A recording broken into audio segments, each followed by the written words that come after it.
We do have our lovely Lee that has volunteered to do a little test with our wand, our AM wand from Omega Global.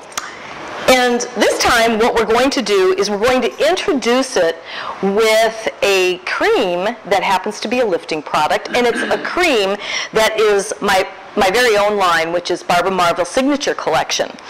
The one cream that I have, which is called the Radiant Eye Lift, it has resveratrol in it and 24 karat gold, something that Cleopatra used to bathe her face in many, many years ago. There's a lot of antioxidants in this, and then we also have our anti-wrinkle serum, which is from the green tea line. There's a whole complete line for either one, but I chose the lifting products to act as a conductor for using the wand. So I'm going to start out with Lee's right around the eye area, and I'm going to use that with the resveratrol, the 24 karat gold vintage.